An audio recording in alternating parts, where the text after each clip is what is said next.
Hey, how's it going, YouTube? Winning Image here, out to bring you guys a tournament report for the Cardfight Con Overdress Invitational that just took place this weekend.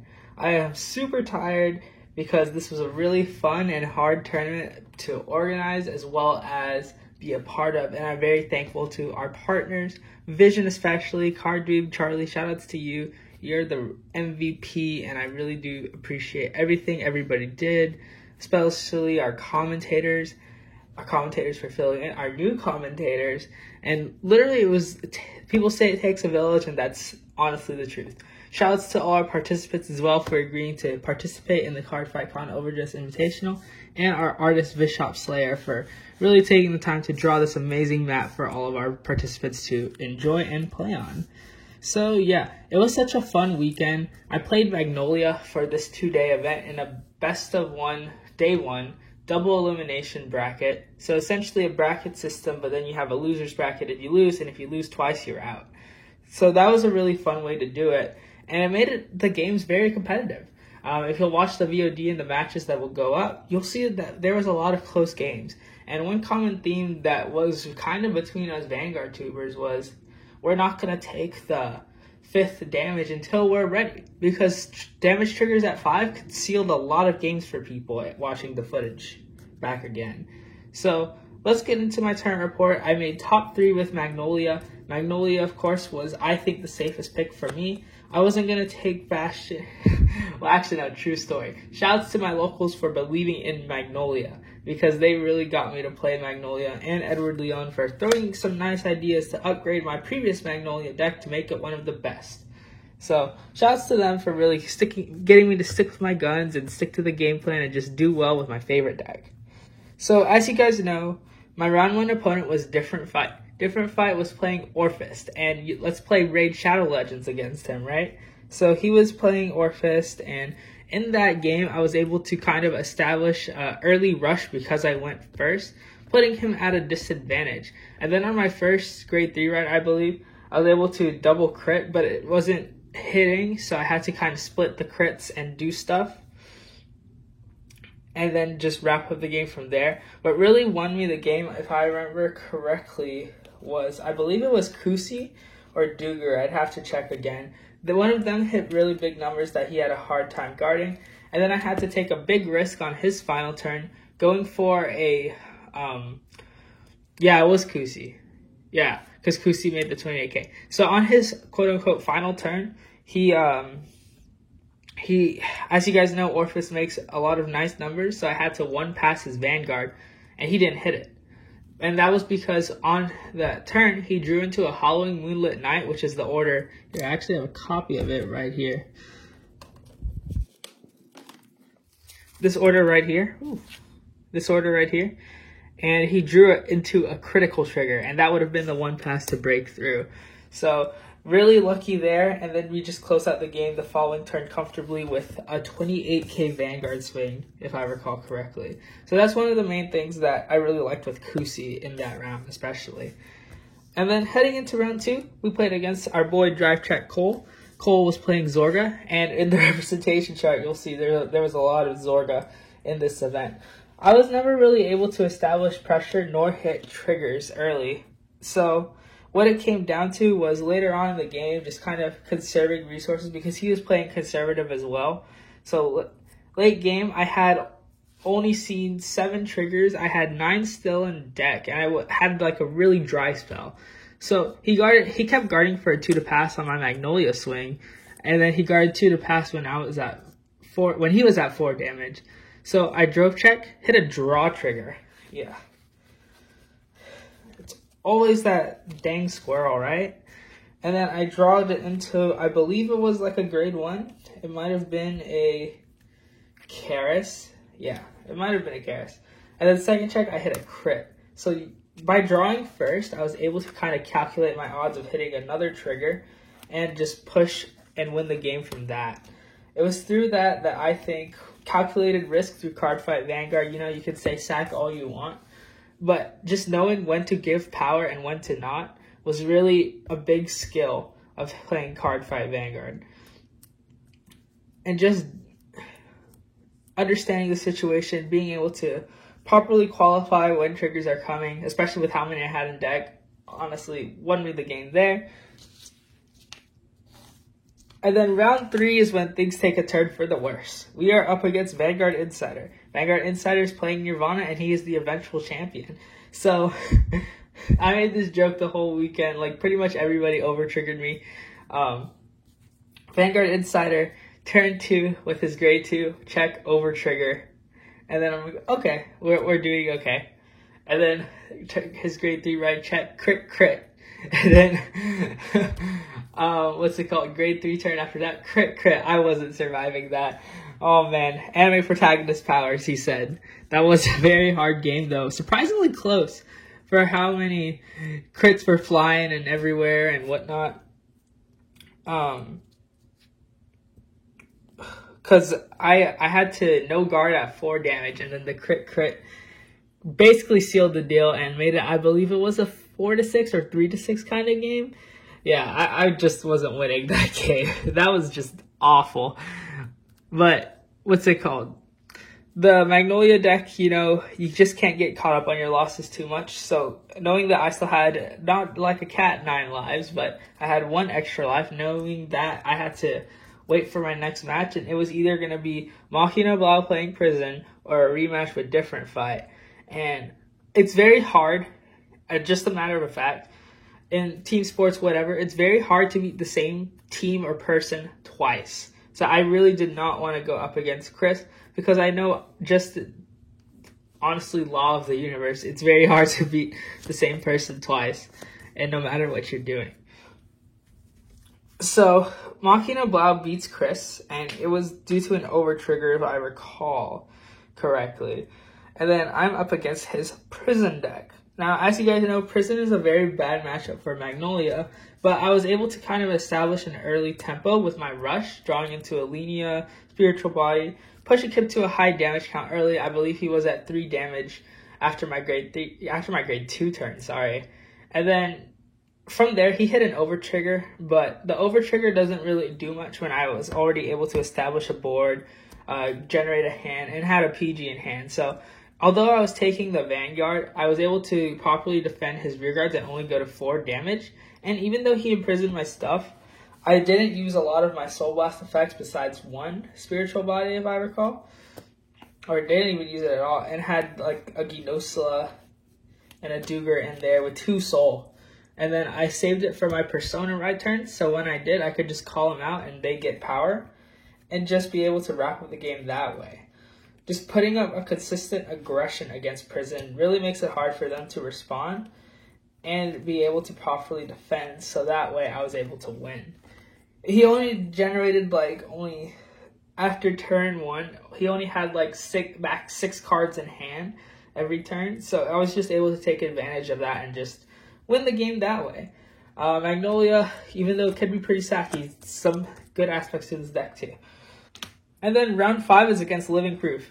And boy, was this matchup the hardest game I might have played in Overrest. Game 1, crits were flying everywhere.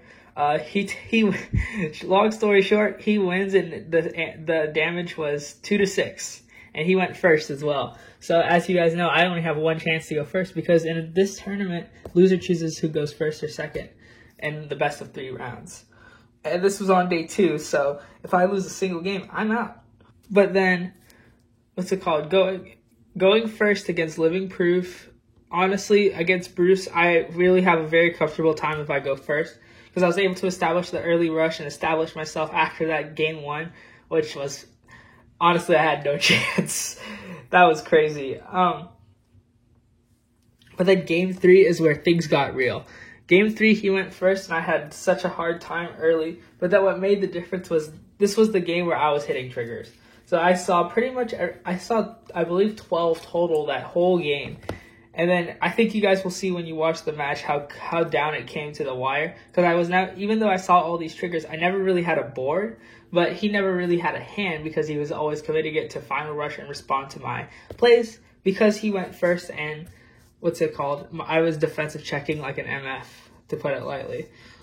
So what won me the game, I think, was on my final turn, I had 4 cards in hand, and he had 4 cards in hand, and I was able to top deck a Mantis. Let's see. Let me show you guys the board. It was very, very weird board. I was able to top deck a Mantis, had a Squirrel in the back, a Heal in the front, a Karis, and another Squirrel. Like I said, always that dang Squirrel. And then I gave the power from the Mantis here, so that way I could just swing freely first, because he was at 5 damage. If he takes one, he's essentially dead.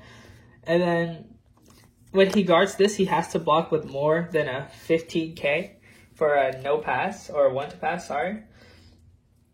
Because this would be a 23 with boost.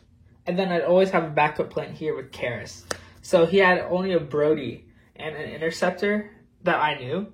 So this is what I thought was the safest play, because he would have to use those remaining cards in his hand to properly defend. And it come down to triggers. And then on my drive check, I checked a crit, which sealed the deal. So just knowing little attack patterns like that, forcing this card early, because if he had a PG, he would have to have dropped the 2 cards here or here, and just not be able to guard these 2 attacks. This is why I did this first, because he would be forced to drop in those situations. And in my final round, I went up against Card Doom from Vision. The other guy helped me organize this event. Very, very helpful, very fun match that came down to the wire. Game 1, I kind of just wrapped it up, established myself early with Magnolia, sent a message, if you will, because I hit my over trigger as well on my first grade 3 ride, putting the game immediately in my favor. And then game 2, he defensive overed first, and then hit some nice defensive triggers himself, and then essentially just paid me back, because that was a wild match. You guys will see in the VOD. I think that Charlie was really firing in games 2 and 3, because in game 3 as well, he hit pretty much everything you want to see. He hit some fronts, he hit some crits, and put me to a high damage count fast. And most importantly, I had no PGs in hand. And that's how I lost the Cardfight Con over US Invitational. But yeah, that was a super fun tournament. I'm really glad, as a joke between my locals and I, a tournament of colleagues went so well. It was a lot of fun to organize as well as participate in, and I hope we could do this again sometime. If you watched the event, let me know if we should take this direction again. It was a really fun way to really get everybody involved in between the next Cardfight Con and whatnot, and we all had a blast kind of playing in it. So we hope to hopefully do more events in the future. So to kind of wrap up this video, I'm just going to go through my deck list really quickly, because there's some changes that I made to the last video I did with it. So starting off with my ride deck, we played the Magnolia ride line. Nothing more to say other than I think this one is more optimal, just because it allows you to establish a board and get everything done early, just win games. It's honestly my favorite part of the deck. Even though you top deck could not be good sometimes, just getting that extra unit on board, another piece to rush with, it's just really nice, because whatever you attack with is always going to force a card or damage out of your opponent's hand. That's why I like that over Zorgnolia. And then grade 3s, nothing too different. We got the 3 Magnolia. That's the only grade 3 we're playing. Persona rides are good. We play 4 Alenia.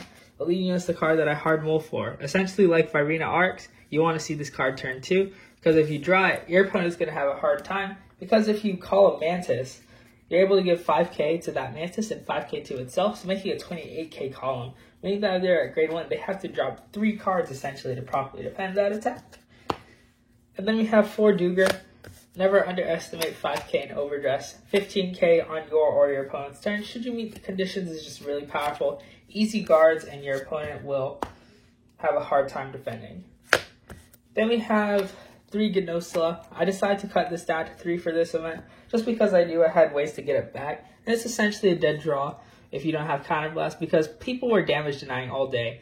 And I think we all saw that coming, because if you give Magnolia 2 Counterblasts sometimes, it could really pop off and kill you. So that's why I cut it down to 3. And then we play 2 Karis. Only 2 because we want to play some Kusis, as well as 4 Spiritual Body Condensation. This is a very good combo. You could call the Karis off it and it'd be 23k with Magnolia and its own skill. So it's just really nice. Spiritual Body, of course, is always nice, because it's another revive card that you can draw into to get another attacker on the field. It's the only order card we play. Ghost Chase, I didn't think was as good the more I played with it. And then we play 4 PGs, nothing more to say. 4 Mantis, always good. And then 2 Kusis. This is a really good card the more I play with it. 28k Vanguard Swig, really, really good. 2 cards to block your Vanguard at least.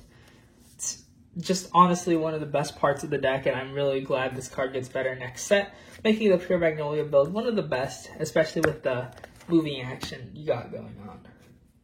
Then OTs, we got Blessed Favor. I went back to this card after playing the Cradle into 1 for some time, and I only checked it once the whole weekend. And I just gotta say, this might be the best Overtrigger. Just healing, drawing too, actually. Just helping you maintain advantage that way. Just really insane. And then for triggers, because we were in mainly a best of 1 format, I went up to 8 crits. 8 crits is just insane, because you check 1 early, you pretty much win yourself the game if you have your grade 2 rush. 3 draws, and 4 heal. So yeah, that's pretty much it for this tournament report. Let me know what you guys think. It's been a blast putting together Cardfight Con, and I can't wait to do more events with my fellow team in the future. We all had a blast. This was a lot of fun, and I hope you guys enjoyed as well. But yeah, thank you all for watching. Have a great day, and I'll see you all next time. Peace. Baby, baby, you know you love finding me. Come take your time with me. Come on around.